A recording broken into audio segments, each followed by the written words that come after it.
Boa noite, está começando pela rede CNT de televisão, o Jogo do Poder, um espaço aberto para a discussão política. Nós aqui da CNT acreditamos que o debate, o contraditório, é ponto de partida para o exercício de um dos direitos mais fundamentais, o de ser informado com absoluta correção e transparência. Esse é o objetivo, esse é o propósito do Jogo do Poder, que tenho o prazer de receber hoje o secretário estadual de Saúde, Luiz Antônio Teixeira Júnior. Boa noite, secretário. Boa noite, Ricardo. Um prazer estar aqui com você, um prazer estar aqui com os seus telespectadores aqui da CNT. É um prazer recebê-lo aqui no Jogo do Poder e para participar da entrevista convidei também o jornalista Marcos Galvão. Boa noite, Marcos. Boa noite, Ricardo. Boa noite, secretário. Boa noite a todos. É um prazer recebê-lo aqui mais uma vez também, Marcos. Vamos agora às principais notícias da semana, diretamente de Brasília. Olá, eu sou José Marcelo Santos, direto de Brasília, com o resumo das principais notícias da semana. Mais um calote. A Receita Federal notificou mais de 1.300 empresas que acabaram de refinanciar as dívidas, mas já deixaram de pagar os impostos novamente. O novo refis entrou em vigor há 4 meses, mas já registra um calote de mais de 3 bilhões de reais. O programa de refinanciamento de dívidas tinha como objetivo ajudar as empresas que foram prejudicadas pela crise econômica a regularizar os impostos em troca de 10 bilhões de reais em arrecadação para o governo federal. Para isso, a lei foi bem generosa. As empresas que decidissem pagar a dívida à vista em janeiro teriam desconto de até 90% nas multas e de até 70% nos juros. No caso de parcelamento, a entrada também poderia ser dividida em até 24 vezes. O ex-ministro da Defesa, Raul Jungmann, tomou posse como titular do recém-criado Ministério da Segurança. Na cerimônia, o presidente Temer negou que a criação da nova pasta tenha como objetivo esvaziar a Lava Jato. O novo ministério ficará responsável pela Polícia Federal. E apenas 7 horas depois de tomar posse, Raul Jungmann demitiu o diretor-geral da PF, Fernando Segovia. Nos bastidores, a avaliação é que Segovia não tinha mais condições de permanecer no cargo depois de várias polêmicas. A última foi a declaração de que o inquérito contra o presidente Temer sobre os decretos dos portos deveria ser encerrado por falta de provas. Os delegados reagiram e Segovia teve que se explicar ao Supremo Tribunal Federal. Para o lugar dele foi nomeado o então secretário de Segurança Pública, Rogério Galoro. E a Câmara dos Deputados adiou a definição de projetos de segurança pública que seriam analisados em plenário. Como oposição e governo têm prioridades diferentes quando o assunto é segurança pública, o presidente da Câmara anunciou a formação de uma comissão de 3 deputados da oposição e 3 do governo. Eles vão fazer um levantamento de todos os projetos que tramitam na Casa sobre segurança pública. Após esse levantamento, os parlamentares vão definir quais irão para a votação. No Senado, 6 projetos da pauta, 2 tratam de segurança pública. O primeiro cria o Fundo Penitenciário Nacional e o outro transfere para a Polícia Federal as investigações sobre crimes cometidos por parlamentares e milicianos.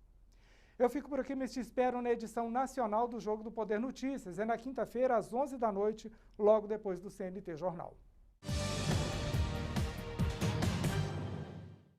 Nós voltamos com o Jogo do Poder, recebendo o secretário estadual de Saúde, Luiz Antônio Teixeira Júnior, contando com a participação do jornalista Marcos Galvão. Secretário, o senhor assumiu a secretaria tem 2 anos e assumiu no ápice de uma grande crise no Estado, especialmente na saúde.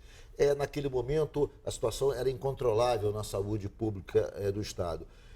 Nesse tempo, o senhor parece que botou a casa em ordem, o senhor parece que conseguiu fazer com que, digamos, o serviço prestado na ponta para a população fosse mantido com um nível de qualidade bem razoável, a despeito da crise tormentosa por que passa o nosso estado do Rio de Janeiro. Como é que foi possível isso, secretário? Cara, primeiro com muito trabalho, né? Uma equipe valorosa, muitas pessoas que trabalham conosco, uma grande equipe com grande esforço, colaboração, participação. Eu acho que a gente precisou fazer uma reengenharia financeira da secretaria. Quando eu cheguei, todos os nossos hospitais de emergência estavam fechados. O Instituto Estadual do Cérebro, o Hospital da Mãe, o Hospital da Mulher, todas as nossas 30 UPAs estavam com restrição e a gente conseguiu, renegociando cada um dos contratos da Secretaria. Nós temos uma economia de 1 bilhão e 400 milhões O de senhor, reais. através do corte de contratos, reduziu o gasto em 1 bilhão e 400 milhões ano. Nós reduzimos o nosso gasto em 1 bilhão e 400 milhões de reais. É inacreditável. Mas nós... O incrível é que foi feito isso, secretário, isso que a gente tem que salientar, e o serviço parece que melhorou. Quer dizer, essa que é a questão que mostra, o que mostra que, enfim, alguma coisa estava indo muito errado, né? Ricardo, eu acho que o principal é que eu venho de uma cidade que é Nova Iguaçu, que a gente administrou com muito menos recursos que a Secretaria de Estado dispunha naquele momento. Então, nós temos uma visão de cada uma das despesas que é feita na Secretaria. Nós cortamos toda a despesa administrativa. A gente tinha uma sede alugada, nós devolvemos essa sede, isso é uma economia de quase R$1 milhão por mês, devolvemos a sede da Fundação Saúde, acabamos com todos os carros alugados da Secretaria, cortamos mais de R$5 milhões por mês em contratos de administrativo, de apoio administrativo. De vigilância patrimonial, nós cortamos mais de R$3 milhões por mês. De contrato de OS, mais de 800 milhões. Desse 1 bilhão e 400, só de OS, porque fala-se muito que as OS ganham muito, que as OS, enfim, não têm controle sobre o que elas ganham. Há muita polêmica, não só em relação ao governo do Estado, mas em relação até à Prefeitura do Rio. A questão da OS sempre suscita debates. Falam que é uma caixa negra, que ninguém sabe a aplicação dos recursos, ou seja, só de OS, para pagamento de OS, você conseguiu cortar, reduzir em 800 milhões. Isso. Obviamente que a gente também contou, dentro dessa caixa de 800 milhões, com a municipalização de 2 hospitais. Mas só do que a gente continua, a gente cortou mais de R$500 milhões de contrato com as organizações sociais. As organizações sociais são instrumentos hoje que a iniciativa pública não vai poder abrir mão dela, Sim. porque todo mundo está impactado pela lei de responsabilidade fiscal. Hoje, nenhuma prefeitura, nenhum estado do Brasil, com a retração, está conseguindo contratar através de concurso público, porque impacta na lei de responsabilidade fiscal e, além disso, a gente está vendo a grande crise previdenciária que nós estamos vivendo. Então, as organizações sociais são, nesse momento, a opção que a legislação aceita. Nós precisamos reduzir esses contratos, fazer com que elas prestem conta de cada um do centavo, fiscalização e valores que nós possamos pagar para que eles possam trabalhar. Não adianta essa política de contrato alto, fingindo que você está pagando, ele está fingindo que está trabalhando. Então, o nosso objetivo na Secretaria foi acabar com tudo que era administrativo, que fosse desnecessário ou que a gente pudesse abrir mão de qualquer luxo. Tinha alguma aberração assim, secretário? Alguma coisa que te chocou? Alguma situação que o senhor encontrou que é absolutamente indefensável, não? Ricardo, veja bem, eu tenho uma cabeça na minha vida pessoal sobre o nosso controle administrativo que é diferente da grande maioria. Eu faço isso nas minhas empresas, nas minhas clínicas, na minha casa com meus filhos, da cultura de não desperdiçar. Então, nós tínhamos contratos de apoio administrativo da ordem de R$9,5 milhões por mês. A gente reduziu isso em 4 milhões. O que é contrato de apoio administrativo? Você contrata a pessoa para trabalhar te ajudando como auxiliar administrativo ou numa recepção. Ou seja, gente para operar na gente para trabalhar na administração, nos nossos hospitais. Sim. Então, esse contrato é um contrato que diretamente preocupou a gente e eram contratos emergenciais. Então, a gente fez licitação, pregão eletrônico e conseguimos reduzir o escopo do contrato e reduzir valores. O que eu vejo, que eu posso dizer para você, que a gente está fazendo muito mais com muito menos, porque a gente está olhando cada um dos nossos contratos. Todo dia, Ricardo, eu acho que a gente ainda tem alguma coisa para melhorar, para reorganizar. Nesse corte, houve corte de médicos também? Ou não? Também, com certeza. Cortamos médicos, cortamos enfermeiros, cortamos administrativos. Porque isso não prejudicou a qualidade do serviço? Ricardo, não prejudicou a qualidade, porque nós tínhamos no nosso escopo de serviço um grande quantitativo de pessoal e muito dele mal aproveitado. Entendi. Então, a gente não adianta eu fui muito criticado no Hospital Getúlio Vargas, a gente tirou o urologista de plantão. Mas nós tínhamos urologista e não tínhamos o insumo para fazer cirurgias urológicas, porque eram materiais caros.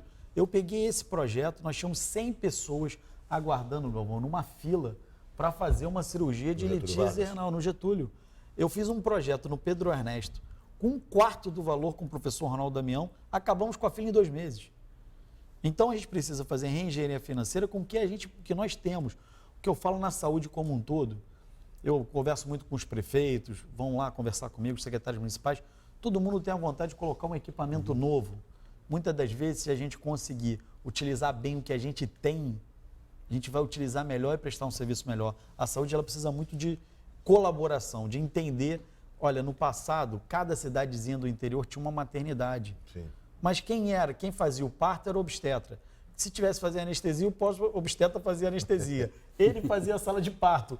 Ele passava visita na criança. Esse mundo mudou. Nós temos uma RDC 50 totalmente diferente. Então, hoje, o que a gente está olhando, o volume de parto é diferenciado. Não dá para todo mundo ter uma maternidade na sua cidade. Vamos trabalhar com colaboração. Associada. Principalmente, esse país aqui só vai avançar na saúde se avançar nos consórcios e na atuação da saúde regional. Não dá para achar que você vai conseguir vários municípios de 20, 30 mil habitantes, cada um ter o seu hospital, porque o custeio não é compatível. Secretário, uma das principais demandas da região metropolitana, com seus mais de 12 bilhões de habitantes, diz respeito à mobilidade, que no fundo acaba gerando e impactando também na saúde.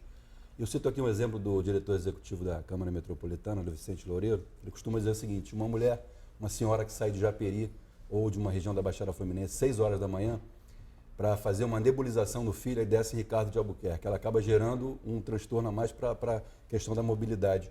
Como é que o senhor vê esse problema? De que forma que os municípios podem se adequar e fazer, como o senhor falou, uma centralização melhor? Secretário, o senhor responde logo após o intervalo. Vamos a um rápido intervalo e, na sequência, o secretário de Saúde, Luiz Antônio Teixeira Júnior, responde à pergunta de Marcos Galvão.